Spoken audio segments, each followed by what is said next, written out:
ఇదంతా కావాలనే చేస్తున్నావని మొన్న రాణి అక్క వాళ్ళు మాట్లాడుకుంటుంటే విన్నాము. అది తెలిసే మేము ఆ ఎంగేజ్మెంట్ చెడగొట్టడానికి వెళ్ళాము.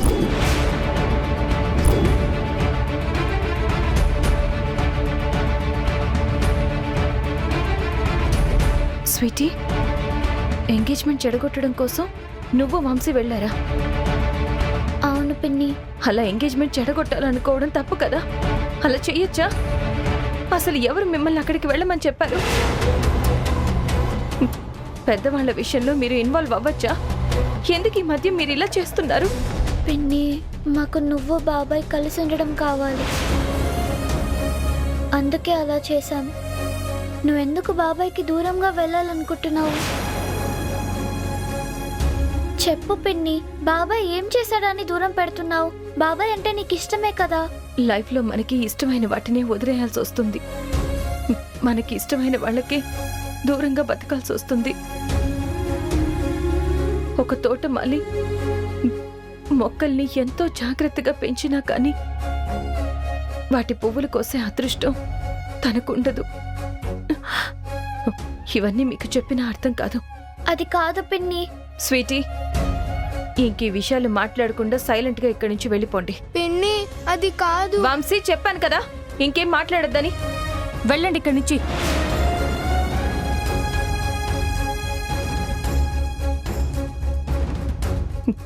స్వీటీ, జీవితంలో కొన్ని ప్రశ్నలకు మనిషే కాదు మనసు కూడా సమాధానం చెప్పలేదు. గౌతమ్ గారంటే నాకు ఇష్టం ఉన్నా నేను ఆయనకి దగ్గర అవ్వలేను. అది చెప్పిన అర్థం చేసుకునే వయసు మీది కాదు. అందుకే ఈ జీవితానికి ఇక ఇంతే అని నిర్ణయించుకున్నాను.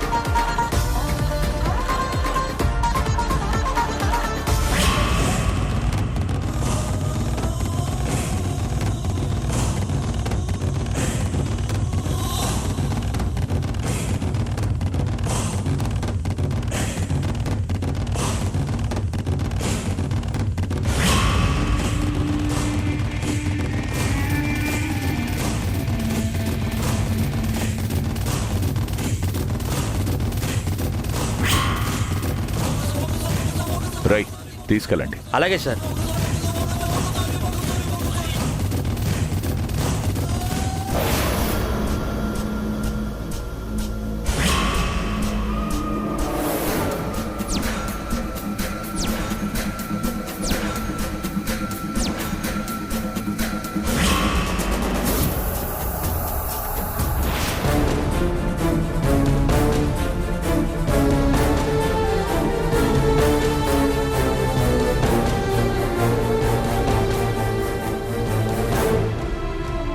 రేయ్, మేడం వాళ్ళ కొడుకుతో మాట్లాడాలంట.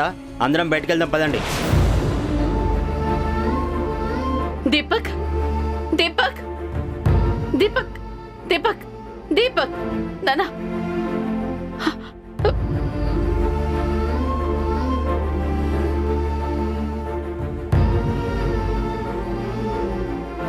దీపక్, ఈరోజు నీ బర్త్డే అని నీకోసం కేక్ తీసుకొచ్చాను. నీతో కలిసి బర్త్డే సెలబ్రేట్ చేసుకోవాలని వాళ్ళని ఎంతో కష్టపడి ఒప్పించి ఇక్కడికి వచ్చాను. అంత కష్టపడి ఒప్పించడం ఎందుకు? అసలు నాకు నిన్ను చూడడమే ఇష్టం ఉండదు. ఆ విషయం నీకు తెలుసు కదా. నానా, అలాంటిది నీతో కలిసి ఎలా బర్త్డే సెలబ్రేట్ చేసుకుంటాను అనుకున్నావు? దీపక్, నువ్వేమన్నా నేను పడతానురా, కానీ నేనెంతో ఆశగా నీకు బర్త్డే చేయాలని వచ్చానురా. దయచేసి కాదనుకో, ప్లీజ్. కేక్ కట్ చేయి ప్లీజ్ రా. ఎలా కట్ చేయాలి? నాకు ఈ పరిస్థితి రావడానికి కారణం నువ్వు. అది తలుచుకుంటూనే కేక్ కట్ చేయమంటావా? చెప్పు. దీపక్, చిన్నప్పటి నుంచి నీ ప్రేమ కోసం ఎంత ఎదురు చూశానో, కానీ అది ఎప్పుడూ నాకు దొరకలేదు. దీపక్ ప్లీజ్. ఇప్పుడు కూడా నువ్వు ఇక్కడికి వచ్చింది నా మీద ప్రేమతో కాదు. ఎక్కడ నేను ఇంకా నీ మీద ద్వేషం పెంచుకుంటాననే భయంతో వచ్చా. అలా భయంతో చేయాలనుకునే ఈ సెలబ్రేషన్ నాకు అక్కర్లేదు. ముందు నువ్వు ఇక్కడ నుంచి వెళ్ళిపో. దీపక్, అలాంటిదేమి లేదురా. ప్లీజ్, నువ్వు అన్నట్టు నీ ఈ పరిస్థితికి కారణం నేనే అయ్యుండొచ్చు, కానీ నిన్ను ఇక్కడి నుంచి విడిపించాల్సిన బాధ్యత నాది. దానికోసం నేను ఆల్రెడీ ప్రయత్నాలు చేస్తున్నాను. దీపక్, నువ్వేం బాధపడద్దు, నీకు నేనున్నాను రా. నా ఇష్టాన్ని కాదనకుండా సంతోషంగా నువ్వు కేక్ కట్ చేయి. నువ్వు ఎంత చెప్పినా, నా కోసం ఎంత చేసినా నా మనసు మారదు. నీ మీద ఒపీనియన్ కూడా చేంజ్ అవ్వదు. ముందు నువ్వు ఇక్కడ నుంచి అర్జెంటుగా వెళ్ళిపో. నువ్వు ఉన్నంతసేపు నాకు మనశ్శాంతి ఉండదు. అలా అనకు దీపక్. నా కొడుకు బర్త్డే చేయాలని ఎంతో ఆశగా వచ్చాను, కాదని నన్ను బాధ పెట్టకు. దయచేసి ఒక్కసారికి నన్ను క్షమించి నాతో కలిసి నీ బర్త్డే సెలబ్రేట్ చేసుకోరా. ప్లీజ్ రా, ప్లీజ్ రా. కట్ చేయి, కేక్ కట్ చేయి ప్లీజ్. చెయ్యొద్దులు, చెయ్యొద్దులు. దీపక్, దీపక్, హ్యాపీ బర్త్డే నాన్న, హ్యాపీ బర్త్డే నాన్న.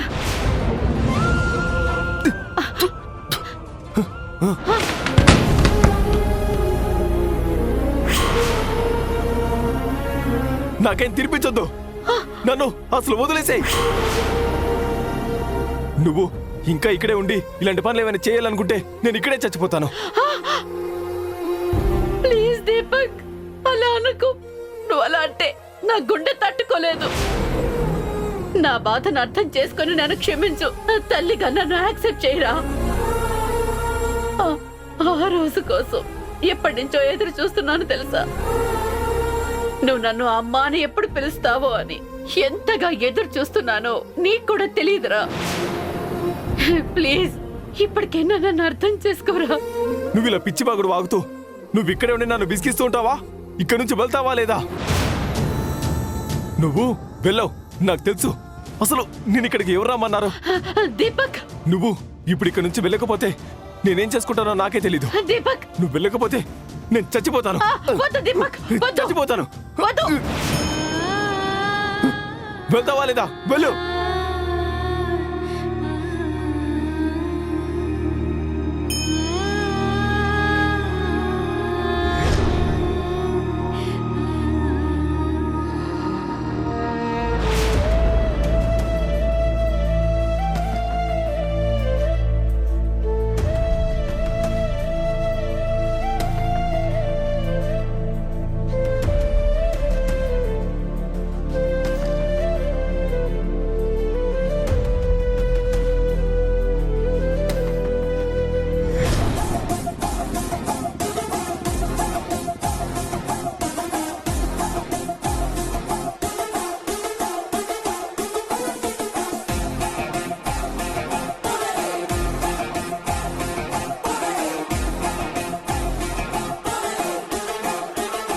ఆగండి.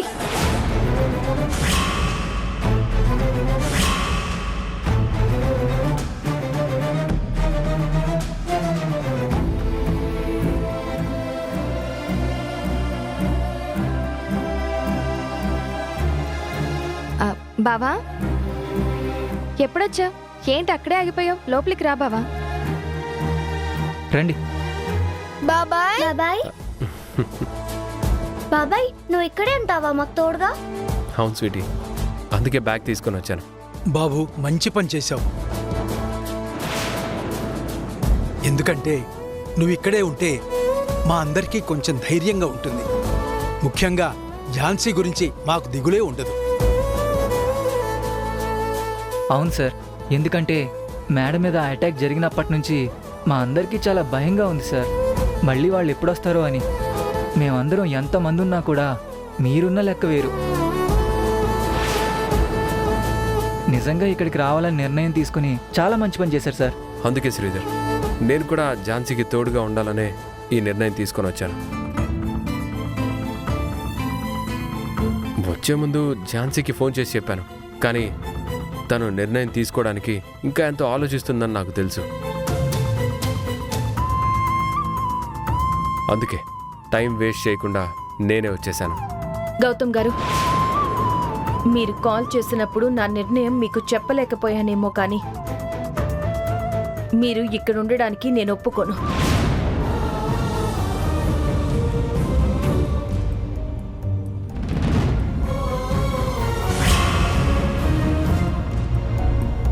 మీరు ఇక్కడ ఉండడం నాకు ఇష్టం లేదు. అదేంటక్క అలా మాట్లాడతావు? బావొచ్చింది నీ క్షేమం గురించి ఆలోచించే కదా, మరిప్పుడు నీకెందుకు ఇష్టం లేదు? రాణి, గౌతమ్ గారు నా క్షేమం గురించి ఆలోచించే వచ్చారు, నేను కాదండం లేదు. అయినా సరే ఇక్కడ మనతో పాటు ఉండడం నాకు ఇష్టం లేదు.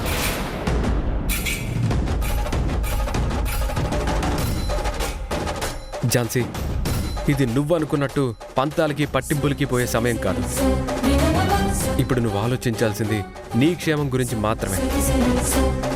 నిన్ను ఇక్కడ ఒంటరిగా వదిలేసి నేను ఎక్కడో ఉండి నీ గురించి ఆలోచిస్తూ ఇబ్బంది పడలేను. అందుకే వచ్చాను. నేను నీ పక్కనే ఉంటే నీకు తోడుగా 24 గంటలు నిన్ను కంటికి రెప్పలా కాపాడుకోగలుగుతాననే నమ్మకంతో వచ్చాను.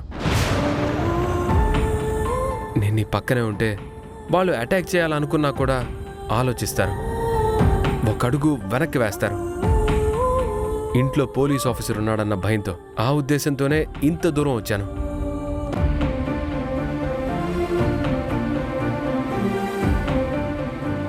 గౌతమ్ గారు, మీరిక్కడికి రావడం వెనుకున్న మీ ఉద్దేశం మంచిదే కావచ్చు, కానీ ఇక్కడుంటే అది మీకు నాకు ఇద్దరికి మంచిది కాదు. బయట జనం ఏమైనా అనుకుంటారనా? అవును, అనుకుంటారు. పెళ్లి కాని ఒక అబ్బాయి ఒక అమ్మాయి కలిసి ఒకే ఇంట్లో ఉంటున్నారు అంటే 10 మంది 10 రకాలుగా మాట్లాడుకుంటారు. ఝాన్సీ, 10 మంది 10 రకాలుగా అనుకుంటున్నారని మన పని మనం చేసుకోకుండా ఆగిపోతామా? నువ్వన్నట్టు ఒక పెళ్లి కాని అమ్మాయి అబ్బాయి ఇద్దరు ఉంటే తప్పు అనుకోవచ్చు, కానీ ఇక్కడ మనతో పాటు రాణి, శ్రీధర్, తాతయ్య వీళ్ళందరూ ఉన్నారు కదా.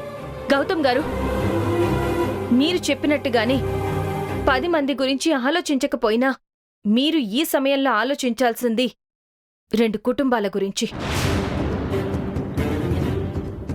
ప్రియాంకతో ఆ ఎంగేజ్మెంట్కి ఒప్పుకుని ఇప్పుడు నా కోసం మీరిక్కడికొస్తే మీ కుటుంబానికి ప్రియాంక కుటుంబానికి మనశ్శాంతి ఉండదు. ఇప్పటికే నా వల్ల ఎంగేజ్మెంట్ ఆగిపోయిందని అందరూ బాధపడుతున్నారు. మీరిక్కడికి వచ్చారని తెలిస్తే ఆ బాధ వాళ్ళకి మరింత ఎక్కువ అవుతుంది. దయచేసి ఇక్కడి నుంచి వెళ్ళిపోండి. ఝాన్సీ, నీ వల్ల ఎంగేజ్మెంట్ ఆగిపోయిందని బాధపడ్డం కాదు, నీ వల్లే నేను ఈరోజు ప్రాణాలతో ఉన్నానన్న విషయం గుర్తుంచుకొని సంతోషపడాలి. చేసిన మంచిలో కూడా చెడుని చూసే వాళ్ళ గురించి నువ్వు ఆలోచించకు. అక్క, బావ చెప్పింది ముమ్మాటికి నిజం. వాళ్ళందరూ ఇప్పుడు ఎంగేజ్మెంట్ ఆగిపోయినందుకు కాదు, బావ నువ్వు సేవ్ చేసినందుకు నీకెంతో కృతజ్ఞతతో రుణపడి ఉండాలి. రాణి, నీకేం తెలీదు, నువ్వు సైలెంట్గా ఉండు. గౌతమ్ గారు, ప్లీజ్ మీరెన్నైనా చెప్పండి. మీరు ఇక్కడే ఉంటానంటే మాత్రం నేను ఒప్పుకోను. లేదు కాదు అని మీరు ఇక్కడే ఉంటాను అని నిర్ణయించుకుంటే చెప్పండి, నేనే ఇక్కడి నుంచి వెళ్ళిపోతాను.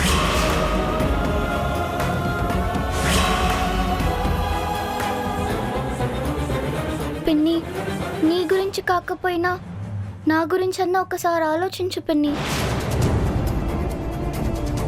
నువ్వు నాతో సాక్ష్యం చెప్పించావు కదా, నేను కోర్టులో అలా చెప్పినందుకు నా మీద పగ తీర్చుకోవడానికి ఎవరైనా వస్తే అప్పుడు నా పరిస్థితి ఏంటి పిన్ని? నా కోసమైనా బాబాయ్ని ఇక్కడే ఉండనివ్వు పిన్ని. స్వీటీ, నీకు మీ బాబాయ్ మీద ఉన్న నమ్మకం మీ పిన్ని మీద లేదా? అంటే నీకేం కాకుండా మీ బాబాయ్ మాత్రమే చూసుకోగలడా? నేను చూసుకోలేనా? పిన్ని, అది కాదు, ఒకసారి నేను చెప్పేది విను. వద్దు స్వీటీ, ఇంకెవరు ఏమి చెప్పొద్దు.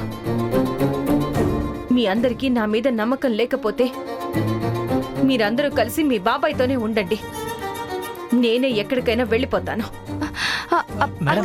ఝాన్సీ, ఒక్క నిమిషం ఆగు.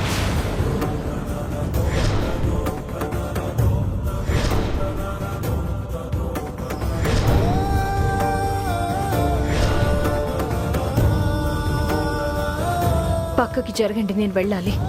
అది కాదు ఝాన్సీ, నేను చెప్పేది. మీకు ఎన్నిసార్లు చెప్పాలి? నన్ను వెళ్ళమంటారా లేకపోతే మీరు వెళ్తారా? Please get out.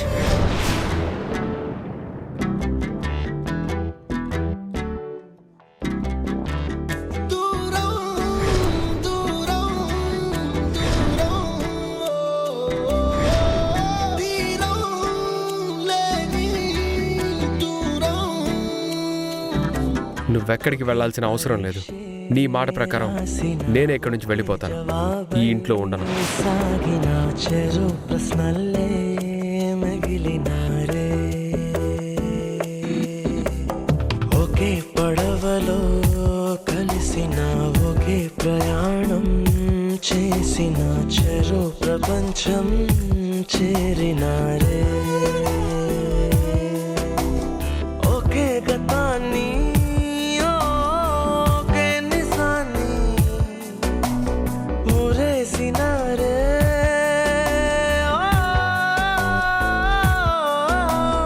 చెరో సగాన్ని మరో జగాన్ని వరించినారే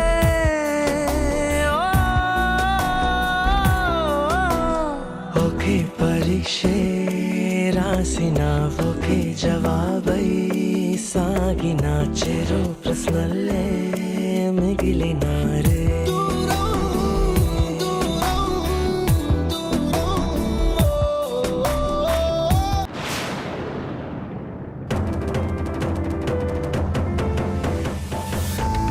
గౌతమ్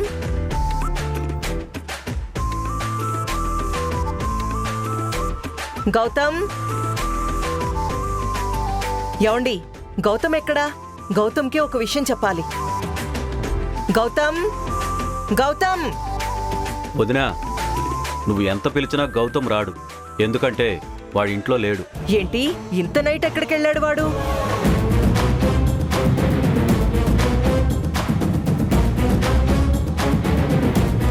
ఏమండి గౌతమ్ ఎక్కడికి వెళ్ళాడని అడుగుతుంటే చంద్ర మీ వంక చూస్తాడేంటి? చెప్పండి, ఎక్కడికి వెళ్ళాడు? కమల, మీరు కృష్ణప్రసాద్ వాళ్ళ దగ్గర ఏ నిర్ణయం తీసుకున్నారో నాకు తెలియదు, కానీ గౌతమ్ మాత్రం ఝాన్సీ దగ్గరికి వెళ్ళిపోయాడు.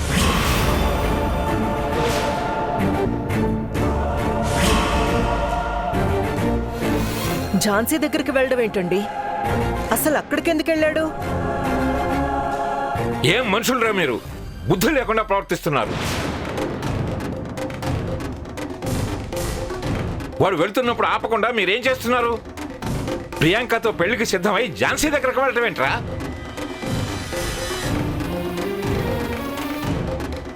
ఈ విషయం నలుగురికి తెలిస్తే మన పరువు ఏమవుతుంది? ఆ విషయం ఆలోచించొద్దా? నాన్న, ఝాన్సీ దగ్గరికి వెళ్ళడం అంటే తన మీద అటాక్ జరిగే ఛాన్సెస్ ఉన్నాయంట. అందుకే తనకి ప్రొటెక్షన్ ఇవ్వడానికి వాళ్ళ ఇంటికి వెళ్ళాడు. మొన్నటి వరకు వాడికి వెళ్ళడానికి ఏ వంక దొరకలేదు. ఇప్పుడు పోలీస్ ప్రొటెక్షన్ అనే వంక దొరికింది. ఇంకెందుకు ఆగుతాడు? రేయ్, ఇందులో వంక దొరకడం ఏముందిరా? ఒక పోలీస్ ఆఫీసర్గా వాడు చేయాల్సిన డ్యూటీయే కదా. అనయ్య, లోకంలో పోలీస్ ఆఫీసర్ అంటే మన గౌతమ్ ఒక్కడే కాదు, ఇంకా చాలా మంది ఉన్నారు. నువ్వు అన్నట్టు ఝాన్సీకి నిజంగా ప్రొటెక్షనే కావాలనుకుంటే వీడు కాకపోతే ఇంకొక ఆఫీసర్ వెళ్ళొచ్చు. కానీ అది ఝాన్సీకి గౌతమ్కి ఇద్దరికీ నచ్చదు కదా. నిజంగా అంత ప్రొటెక్షన్ అవసరం అనుకుంటే ఎస్పీతోనో కమిషనర్తోనో మాట్లాడి తనకు ప్రొటెక్షన్గా నేను వేరే ఆఫీసర్ని అరేంజ్ చేసేవాడిని కదా. కానీ అసలు వీడు ఝాన్సీ ఇంటికి వెళ్ళడం ఏంటి?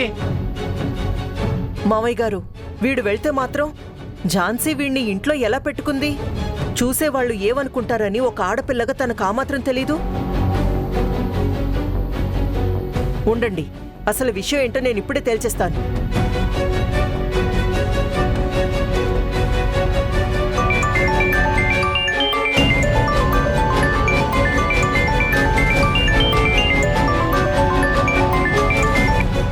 హలో ఝాన్సీ, గౌతమ్ అక్కడికొచ్చాడా? మీరు ఊహించింది కరెక్టే మేడం. గౌతమ్ గారు ఇక్కడికి వచ్చారు. వచ్చాడు అని అంత కూల్గా చెప్తున్నావు? నీకు కనీసం జ్ఞానం లేదా ఝాన్సీ? వాడొచ్చినంత మాత్రాన నువ్వు హారతిచ్చి వాడిని లోపలికి రానిస్తావా? వెనక్కి పంపాలి కదా. మేడం, మీరు విషయం తెలుసుకోకుండా అలా తొందరపాటుతో మాట్లాడకండి.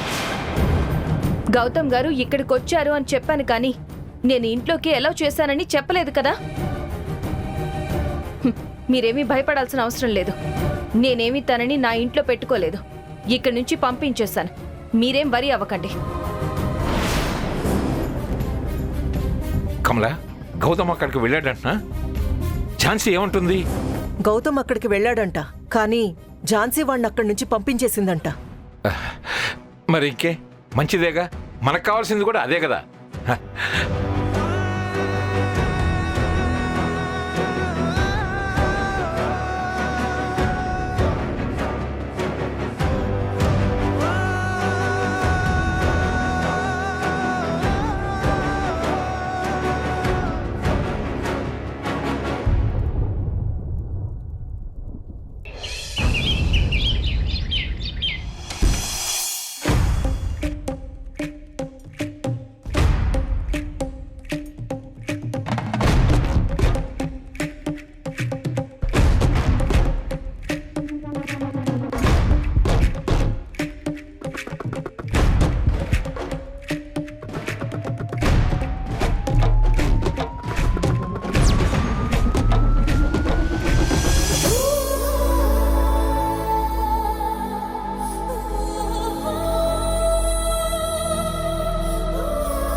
మీరిలా ఇంటి ముందు టెంట్ వేస్తే ఎవరైనా చూస్తే ఏమనుకుంటారు? ఏమనుకుంటారు? పాపం ఇల్లు లేని మనిషి అని జాలి పడతారు.